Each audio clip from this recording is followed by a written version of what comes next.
عن سعد بن ابی وقاص رضی اللہ تعالی عنہ ان رسول اللہ صلی اللہ تعالی علیہ وسلم قال له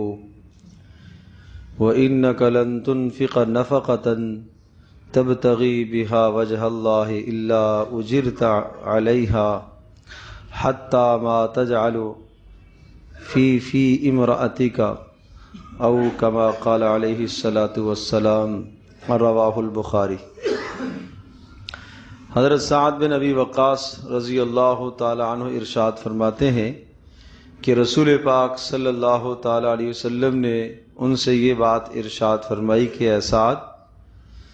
جب تم کوئی بھی مال اللہ کی راہ میں خرچ کرتے ہو اور اس خرچ کرنے سے آپ کی مراد اور آپ کی نیت اللہ پاک کی رضا ہو تو اللہ پاک اس پر آپ کو اجر عطا فرمائے گا، یہاں تک کہ اگر آپ اپنی بیوی کے منہ میں لقمہ ڈالتے ہو تو اس پر بھی اللہ آپ کو اجر عطا فرمائے گا۔ ایک معمولی سے اجر کی طرف آپ علیہ السلام نے اشارہ فرمایا کہ اسے کون اجر سمجھتا ہے کہ بیوی کے منہ میں لقمہ ڈالنا یہ بھی اجر ہے، اور یہ اجر اس لیے ہے کہ گھر میں محبتیں پیدا ہوتی ہیں، اور رسول پاک صلی اللہ تعالی وسلم جو مبارک دین لے کر آئے ہیں اس دین میں باہمی محبتوں کو بہت بڑی اہمیت دی گئی ہے۔ تو اس لیے حضرت صلی اللہ تعالی علیہ وسلم کا اپنا معمول بھی یہ تھا کہ رسول پاک صلی اللہ تعالی وسلم اپنے گھر والوں کے ساتھ انتہائی محبت سے پیار سے پیش آیا کرتے تھے، اور اس محبت اور پیار کی ایک صورت آپ نے یہ بتائی ہے کہ کوئی آدمی اگر اپنی بیوی کے منہ میں لقمہ ڈالتا ہے، ثواب کی نیت سے ڈالتا ہے، اجر کی نیت سے ڈالتا ہے، تو اس پر بھی اللہ تبارک و تعالیٰ اسے اجر عطا کرتے ہیں۔ جب انسان جائز جگہ پر، درست جگہ پر اپنی محبت کا اظہار کرتا ہے، اپنی ماں کے ساتھ، اپنے باپ کے ساتھ، اپنی بہن کے ساتھ، اپنی بیوی کے ساتھ آدمی اس محبت کا اظہار کرتا ہے تو اللہ پاک اسے اجر عطا فرماتے ہیں۔ تو اس محبت کا اظہار گھر میں کرنا چاہیے، اس محبت کا اظہار اپنے گھر میں ظاہر ہونا چاہیے، اور یہ مزاج گھر کے اندر بن جائے کہ گھر آدمی ترشرو بنا ہوا ہو، مزاج پر ہر وقت ترشی ہو، ہر وقت غصہ ہو، ہر وقت تلخی ہو،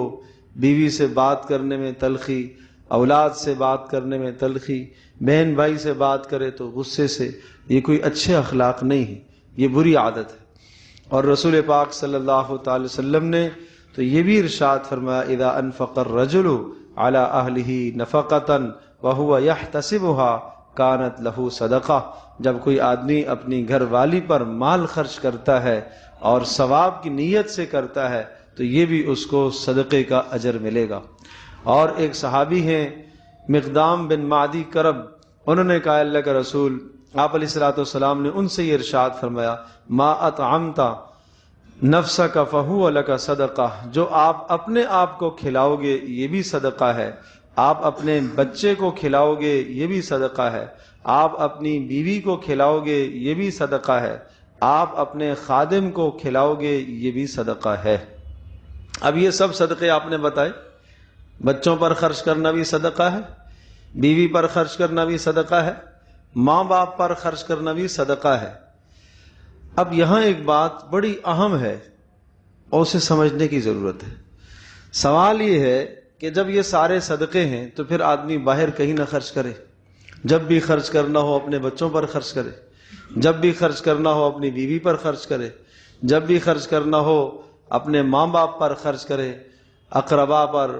پڑوسیوں پر، غربا پر، مساکین پر خرچ کرنے کی پھر ضرورت ہی نہیں ہے۔ جب یہی صدقہ ہے تو پھر تو اچھی طرح سے ذہن نشین فرما لیں،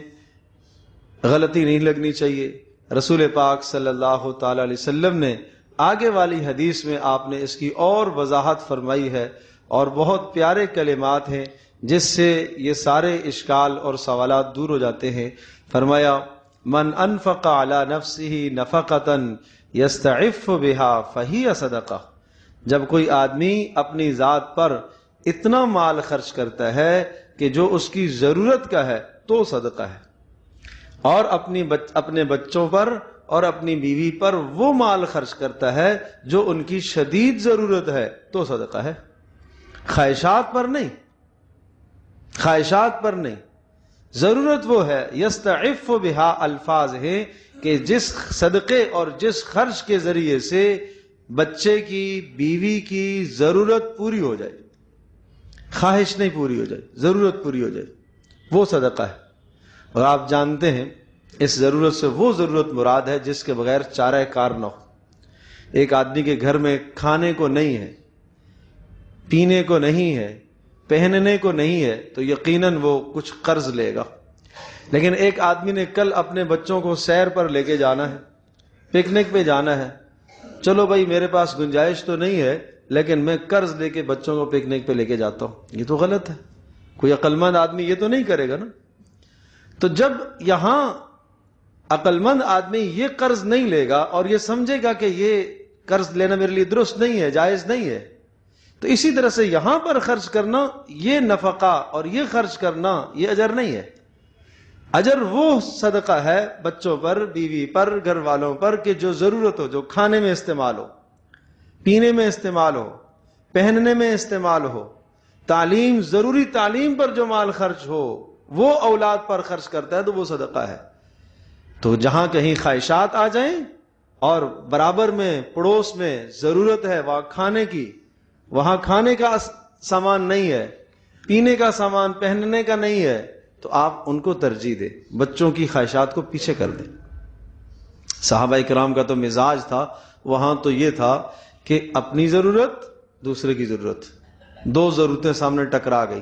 یہ بھی فاقے سے ہے خود بھی، دوسرا بھی بھائی بھی فاقے سے ہے، تو دوسرے کو ترجیح دیتے تھے، اپنے کو پیچھے کر دیتے تھے۔ دونوں مر رہے ہیں، بھوک سے دونوں مر رہے ہیں، لیکن حال کیا تھا، اس کو ترجیح دیتے تھے، خود بھوک برداشت کر کے مر کے چلے جاتے، خود پیاس برداشت کر کے موت آ جاتی، لیکن دوسرے کو ترجیح دیتے تھے۔ جب انسان انسانیت کے معیار سے گرتا ہے نا تو حیوان بن جاتا ہے، اس کو احساس اور شعور ہی نہیں رہتا۔ ایک آدمی دو بیلوں کو ہل کے نیچے رکھتا ہے، سارا دن وہ ہل چلاتا ہے، شام کو ایک بیل کو اس نے کنارے پر وہاں باندھ دیا، ایک کو کھلا چھوڑ دیا، اور جس کو کھلا چھوڑا اس کے سامنے تھوڑا سا چارہ ڈال دیا، وافر ڈال دیا۔ یہ تو یہ نہیں سوچے گا کہ میرا بھائی بندھا ہوا ہے، اس کو تھوڑا سا چارہ جا کے ڈال دوں، اس لیے کہ اس کا شعور نہیں ہے۔ انسان جب انسانیت سے گرتا ہے نا تو پھر اس کو اڑوس پڑوس کا شعور ہی نہیں رہتا، اسے احساس ہی نہیں ہوتا، کوئی بھوکا مر رہا ہے، کوئی پیاسا مر رہا ہے، کوئی سردی سے ٹھٹر رہا ہے، اسے احساس ہی نہیں۔ اور پھر مزید جب انسانیت سے گرتا ہے تو پھر درندوں کی طرح بنتا ہے، شیر ہے، بھیڑیا ہے۔ جب بھیڑیا کسی بکری پر حملہ کرتا ہے تو اس کی جان تباہ کر کے اپنی جان کو بناتا ہے، اپنے بچوں کی روزی اور اپنے بچوں کا پیٹ بھرنے کے لیے دوسرے کی زندگی تباہ کرتا ہے۔ انسان جب انسانیت کے معیار سے گرتا ہے تو پھر دوسروں کی زندگی تباہ کر کے اپنی اور اپنے بچوں کی زندگی کو بناتا ہے۔ اور پھر اس سے اور اگلا درجہ اور گھٹیا درجہ، حد درجے کے نیچے اور ذلت میں چلا گیا، سانپ اور بچھو کی طرح۔ سانپ اور بچھو جب کسی کو ڈھستے ہیں انہیں معلوم ہے ڈسنے سے پیٹ نہیں بھرے گا، لیکن ان کا مزاج ہے دوسروں کی زندگی تباہ کرنا، اپنی بنے یا نہ بنے، دوسروں کی زندگی خراب کرنا۔ تو اگر انسان بھی دیکھ لے کہ میں اس وقت کس جگہ پر ہوں، پہلے درجے پر ہوں تب بھی غلط، دوسرے پر ہوں اور غلط، تیسرے پر ہوں تو بدترین حرکت انسان کی۔ تو انسان کے اندر شعور ہونا چاہیے، احساس ہونا چاہیے، اڑوس پڑوس کا، غرباء کا، مساکین کا، دیگر لوگوں کا احساس ہونا چاہیے۔ اپنے گھر پر بھی خرچ کرو، بچوں پر بھی خرچ کرو، ماں باپ پر بھی خرچ کرو، لیکن جب اپنی ضروریات سے زائد ہو جائے، یسألونک ماذا ینفقون، پوچھتے ہیں کیا خرچ کریں، قرآن کی آیت ہے، قل العفو، کہہ دیجئے اضافی مال جو آپ کی ضرورت سے بچ گیا وہ آپ غرباء پر خرچ کریں، مساکین پر، دیگر لوگوں پر۔ اللہ پاک عمل کرنا آسان فرمائے۔